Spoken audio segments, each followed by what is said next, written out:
किसी भी BLDC motor का अगर रूटर एंटी क्लॉकवाइज रोटेट हो रहा है तो उसको क्लॉकवाइज कैसे रोटेट करेंगे इस वीडियो के माध्यम से हम जानेंगे। तो यहाँ पर ये बीएलडीसी मोटर में मैं रूटर के ऊपर जो फ़ैन लगाया है इसको लगाकर दिखाता हूँ कि ये बीएलडीसी मोटर इस समय एंटी क्लॉकवाइज रोटेट हो रही है, जिससे हवा जो है ये फ्रंट साइड में नहीं आ रही है। तो मैं यहाँ पर रूटर लगा देता हूँ और आप देखेंगे कि इसका जो रूटर है वो एंटी क्लॉकवाइज रोटेट होने लगा। मैं पावर सप्लाई ऑफ करता हूँ। यहाँ पर आप देखेंगे कि इसकी डायरेक्शन जो है वो एंटी क्लॉकवाइज है। तो एंटी क्लॉकवाइज डायरेक्शन को क्लॉकवाइज डायरेक्शन में कैसे चेंज किया जा सकता है बिल्कुल इजी वे में। तो मैं कुछ नहीं कर रहा हूँ, मैं थोड़ा सा यहाँ पर इसका जो स्टेटर है इसको थोड़ा सा इस तरीके से मूवमेंट दे रहा हूँ, बिल्कुल हल्की सी मूवमेंट दी है मैंने। और मैं अब आपको फिर से टेस्ट करा के दिखाता हूँ कि रूटर जो है वो अब किस डायरेक्शन में रोटेट होगा। यहाँ पर पावर सप्लाई मैं ऑन कर देता हूँ, आप देखेंगे अब ये क्लॉकवाइज रोटेट होने लगा। मैं पावर सप्लाई जो है ऑफ करके फिर से आपको दिखा देता हूँ कि आप इस चीज़ के लिए कंफर्म हो सके कि अब ये क्लॉकवाइज रोटेट हो रहा है। तो ऐसा क्या किया गया, तो इस वीडियो के माध्यम से मैं डिटेल में आपको पूरी जानकारी देने वाला हूँ। हमारे पास एक बीएलडीसी मोटर है जो कि क्लॉकवाइज रोटेट हो रही है और हमको उसे एंटी क्लॉकवाइज रोटेट करना है। तो हम क्या करेंगे, इसके लिए कोई बड़ा बदलाव ना करके आप बहुत ही आसानी से इन बीएलडीसी मोटर्स की डायरेक्शन को जो है चेंज कर सकते हैं। जैसे हमारे पास ये बीएलडीसी मोटर है और मैं इसको आपको दिखाता हूँ। इस तरीके से मैंने इसका रूटर जो है वो लगा दिया है और मैं यहाँ पर सप्लाई देता हूँ। 12 वोल्ट की सप्लाई हमें इसमें देनी है। तो मैं इस तरीके से इसमें सप्लाई देता हूँ। जैसे ही सप्लाई दूंगा आप देखेंगे कि इसका डायरेक्शन जो है कौन सा है। ये आपने देखा, इसका डायरेक्शन जो है वो एंटी क्लॉकवाइज है, यानी ये एंटी क्लॉकवाइज रोटेट हो रही है। और हम इससे कोई फ़ैन बनाना चाहते हैं जो कि क्लॉकवाइज रोटेट होने पर ही हवा दे सकता है। जैसे ये फ़ैन है और ये फ़ैन हमें लगाना है, तो ये अगर इस तरीके से रोटेशन करेगा तो ही ये हवा देगा। तो इस फ़ैन को अगर हम इस पर लगाएंगे तो ये फ़ैन जो है, चूँकि मोटर एंटी क्लॉकवाइज रोटेट हो रही है तो इस तरीके से घूमेगी, तो ये सामने जो फ्रंट साइड है वहाँ पर हवा नहीं दे पाएगा। तो इस मोटर में ऐसा क्या करें कि हमारा जो फ़ैन है उसकी डायरेक्शन क्लॉकवाइज है, तो इसको क्लॉकवाइज कैसे घुमाया जा सकता है। तो इसके लिए बिल्कुल इजी वे में मैं आपको यहाँ पर तरीके बताऊँगा। यहाँ पर जो हमारी बीएलडीसी मोटर है उसके बारे में पहले थोड़ी सी मैं जानकारी देता हूँ। इसकी पीसीबी जो है यहाँ पर मैंने निकाल कर रखी है। सेम मोटर है, 2 मोटर्स थी, मैंने इसकी पीसीबी जो है इसे निकाल दिया है। यहाँ पर पीसीबी में आप देखेंगे काफ़ी सारे कंपोनेंट्स लगे हुए हैं। बैक साइड में भी आपको काफ़ी सारे एसएमडी कंपोनेंट्स लगे हुए दिख जाएंगे। सबसे पहले मैं कंपोनेंट्स की आपको थोड़ी जानकारी दे दूँ जिससे कि आपको आसानी रहे सारी चीज़ें समझने में। तो यहाँ पर जो हमारी पीसीबी है इसके कंपोनेंट्स को अगर आप देखेंगे तो ये हमारे मेन वायर्स हैं, पॉजिटिव और निगेटिव। ठीक, यहाँ पर हॉल इफेक्ट सेंसर जो है ये लगा हुआ है इस जगह पे, 3 पिन वाला हॉल इफेक्ट सेंसर है। और ये जो हॉल इफेक्ट सेंसर है इसमें 3 पिन्स होती हैं, एक वीसीसी पिन, एक ग्राउंड पिन और एक सिग्नल आउट की पिन। तो 3 पिन वाला ये हॉल इफेक्ट सेंसर है। इसके अलावा आप देखेंगे यहाँ पर एक आईसी लगी हुई दिख रही होगी आपको। ये आईसी जो है 16 पिन की आईसी है और ये बीएलडीसी मोटर कंट्रोलर आईसी है। अच्छा, ये आईसी जो है इसके अलावा भी यहाँ पर आपको एक और आईसी लगी हुई दिख रही है। ये जो आईसी है ये पूरी ये जो पीसीबी है इसमें जहाँ जहाँ 5 वोल्ट की आवश्यकता है तो उसको 5 वोल्ट प्रोवाइड करती है। तो ये 5 वोल्ट रेगुलेटर आईसी है। इसके अलावा यहाँ पर भी एक 8 पिन की एक आपको आईसी लगी हुई दिखेगी। तो ये जो है ये ओपी एम्प आईसी है। इसका जो काम है वो सिग्नल की फिल्टरिंग और साथ ही करंट की सेंसिंग है। तो यहाँ पर ये ओपी एम्प आईसी हो गई। इसके अलावा काफ़ी सारे एसएमडी कंपोनेंट्स और लगे हुए हैं। और इस साइड में आप पीसीबी में देखेंगे तो यहाँ पर आपको काफ़ी सारे एसएमडी डायोड्स लगे हुए दिखेंगे। यहाँ पर आपको 1 2 3 4 और 5 मॉसफेट यहाँ पर लगे हुए दिखाई देंगे। तो यहाँ पर ये जो 4 मॉसफेट हैं ये एक एच ब्रिज बनाते हैं। इनमें 2 मॉसफेट जो हैं ये एन चैनल मॉसफेट हैं और 2 मॉसफेट पी चैनल मॉसफेट हैं।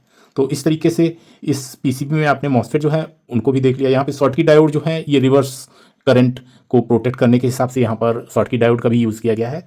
तो एक हल्की सी ब्रीफ मैंने पहले आपको दे दी है पीसीबी की। अभी पीसीबी के कनेक्शन में समझते हैं। यहाँ पर 2 पॉइंट्स हैं, एक ये और एक ये, जो कि रूटर के साथ कनेक्ट होगा। तो ये डुअल फेस की बीएलडीसी मोटर है। तो यहाँ पर ये आपको क्लियर होना चाहिए कि जो आज हम वीडियो में जानकारी ले रहे हैं ये डुअल फेस बीएलडीसी मोटर, जैसे नॉर्मली आपके जो कूलिंग फैंस आते हैं काफ़ी सारी जो इक्विपमेंट है उसमें लगे होते हैं, तो ये भी लगभग डुअल फेस वाले ही बीएलडीसी मोटर्स इनमें यूज़ किए जाते हैं। तो अब बात करते हैं इसके स्टेटर की। तो यहाँ पर आप देखेंगे कि 8 स्लॉट का इसमें स्टेटर जो है वो यूज़ किया गया है। अच्छा, वाइंडिंग की टाइप की बात करें तो मैं बिल्कुल इजी वे में आपको समझाता हूँ। जैसे इसमें किस तरीके की वाइंडिंग है इसको समझते हैं। तो इसमें वाइंडिंग जो है वो इस तरीके की है कि अगर स्लॉट 1 यहाँ से हमने मान लिया तो स्लॉट 1 में अगर हमने वाइंडिंग किया वायर तो हमने इस तरीके से क्लॉकवाइज इसमें वाइंडिंग की है, 50 टर्न की मान लेते हैं। तो स्लॉट 1 वाइंड होने के बाद 1 के बाद 2 छूट जाएगा, 3 में फिर से ये क्लॉकवाइज ही 50 टर्न्स की वाइंडिंग होगी। इसके बाद नेक्स्ट छूटेगा, फिर 50 टर्न, फिर नेक्स्ट छूटेगा, फिर 50 टर्न। तो जो पहली कॉइल वाइंडिंग होगी वो किस तरीके से होगी, 1, 3, 5 और 7, ठीक। अब इसके बाद जो नेक्स्ट कॉइल वाइंडिंग होगी उसमें क्या होगा कि 1 में हो चुका है, अब हमारे जो छूटे हुए इसमें स्लॉट हैं उनमें वाइंडिंग होगी। तो यहाँ पर 2, फिर 4, फिर 6 और फिर 8। तो इस तरीके से इसकी कॉइल की वाइंडिंग है जो कि मैंने आपको समझा दी, और इस वाइंडिंग को आप टाइप 1 वाइंडिंग समझें। तो इस तरीके की वाइंडिंग है इसमें, और इसकी डायरेक्शन जो है जैसा कि मैंने आपको बताया था कि डायरेक्शन अगर एंटी क्लॉकवाइज है और आपको क्लॉकवाइज करना है तो क्या करना पड़ेगा। तो यहाँ पर मैं आपको दिखाना चाहूँगा, पहले यही मोटर दिखा देता हूँ।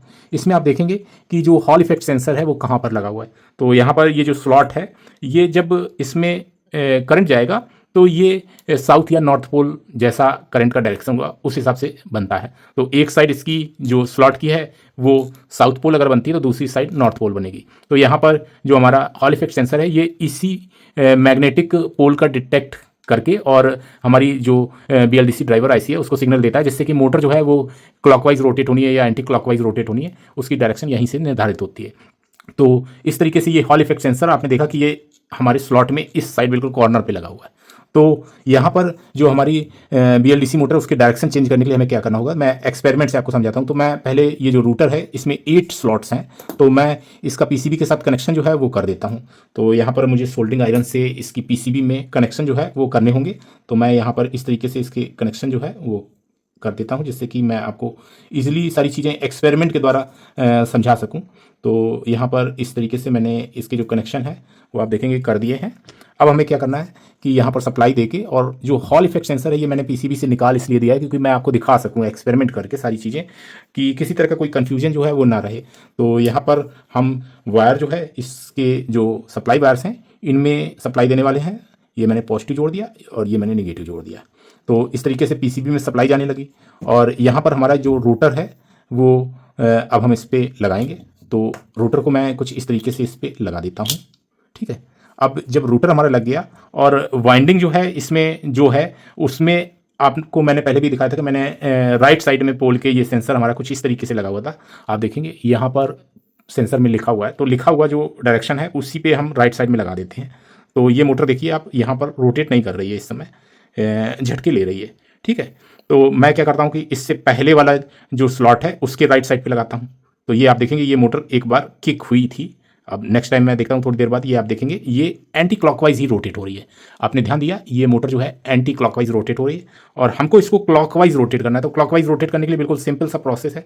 अभी हम जो स्लॉट है उसमें राइट साइड पे सेंसर को रखे हुए थे, अब हम इसको लेफ्ट साइड पे रख देंगे। तो आप देखेंगे कि ये मोटर काफ़ी तेज़ी से वाइब्रेट कर रही थी। सही जगह पे आप इसको रखेंगे तो मोटर जो है ये देखिए ये इस समय क्लॉकवाइज रोटेट होने लगी।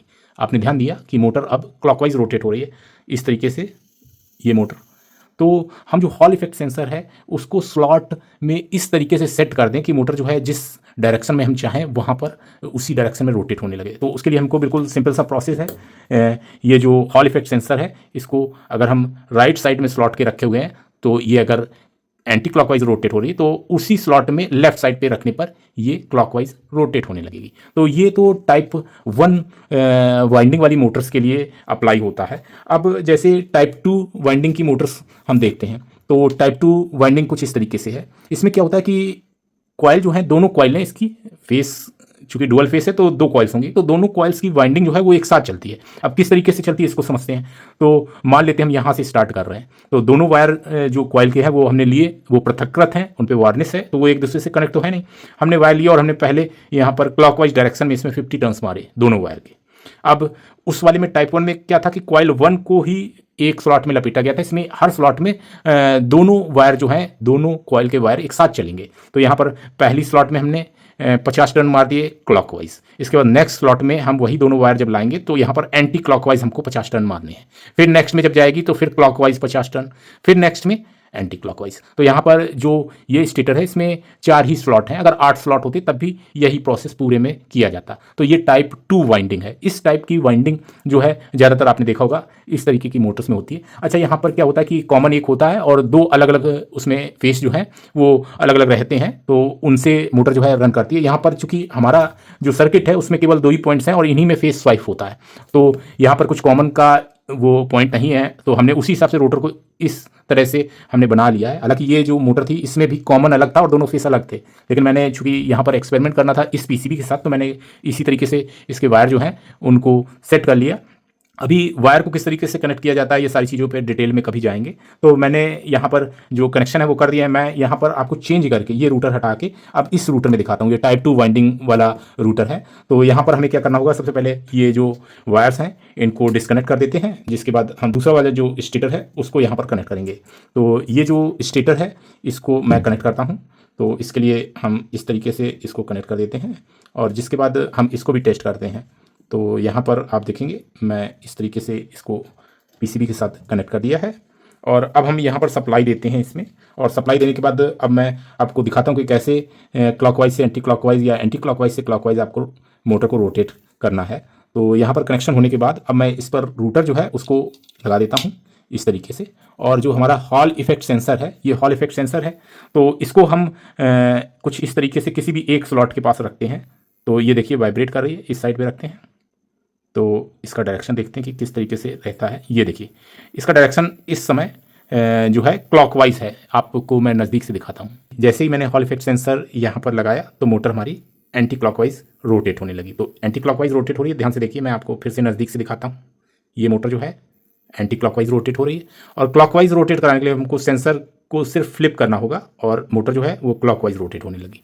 तो इस तरीके से ये जो BLDC मोटर्स हैं इनको आप क्लॉकवाइज या एंटी क्लॉकवाइज कुछ थोड़ा सा हॉल इफेक्ट सेंसर को खिसका कर, यानी स्लॉट कि एक साइड से दूसरी साइड में ले जाकर डायरेक्शन को चेंज कर सकते हैं। या अगर टाइप 2 मोटर की वाइंडिंग है तो जो हॉल इफेक्ट सेंसर है इसको फ्लिप करके आप डायरेक्शन जो है उसे चेंज कर सकते हैं। काफ़ी सारे एक्सपेरिमेंट होते हैं इस तरीके के BLDC मोटर्स में, जो कि मैं लगातार लाता रहूँगा। और ये जो प्रैक्टिकल मैंने आपको यहाँ पर करके दिखाया, उम्मीद करता हूँ इससे आपको कभी अपने किसी प्रोजेक्ट में किसी BLDC मोटर के डायरेक्शन को चेंज करना हो, वहाँ पर वो 2 फेस की BLDC मोटर आप यूज़ कर रहे हो, तो बड़ी ही आसानी से ये ट्रिक जो है वो काम करेगी। अगर आपके दिमाग में अभी कोई क्वेश्चन या क्वायरी है तो मुझसे कमेंट के माध्यम से पूछ सकते हैं। उम्मीद करता हूँ ये वीडियो आपके लिए हेल्पफुल रहेगा। आज की वीडियो में इतना ही। Thanks for watching, have a nice day.